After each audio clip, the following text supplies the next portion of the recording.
Initially কেএমসির ইঞ্জিনিয়াররা আমাদের জানিয়েছেন যে ত্রুটিযুক্ত প্ল্যান,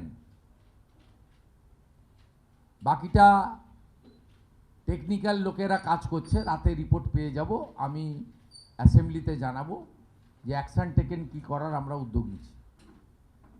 সেকেন্ড থিং হচ্ছে গোটা কলকাতা কর্পোরেশন এলাকাতে নির্মীয়মান আগের আমরা সরকারে আসার আগে যে প্ল্যান স্যাংশন হয়েছে, কেএমসি কমিশনার এবং ইউডিএম এর মিনিস্টারের উপস্থিতিতে আমি জানিয়েছি, এটা পরবর্তীকালে হাওড়া এবং বিধাননগরেও আমরা করব, বা সেটা ইউডিএম এ মিনিস্ট্রি মনে করলে করতে পারে, কিন্তু আমি সরাসরি নির্দেশ দিয়েছি কেএমসিকে যে আন্ডার কনস্ট্রাকশন যত আছে, বিশেষ করে কমার্শিয়াল বা যেখানে জলাশয় বুঝিয়ে হয়েছে, আগের কর্পোরেশনের বা সরকারের যে আমলে অনুমোদিত প্ল্যান 31শে জুলাই অবধি কাজ বন্ধ থাকবে এবং অডিট হবে।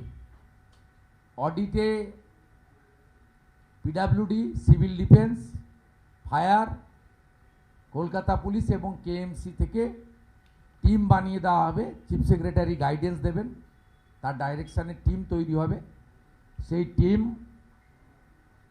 সাইট প্ল্যান, বিল্ডিং প্ল্যান এবং স্পট তিনটে ভিজিট করে একটা রিপোর্ট বানাবেন। এক্ষেত্রে কলকাতা মেট্রোর কাজ এবং কলকাতা পোর্ট এরিয়ার যে সমস্ত লিজি জমিতে কাজ, তাকেও আমরা তাদের সহযোগিতা নিয়ে এই ইনকোয়ারির আওতায় আনব।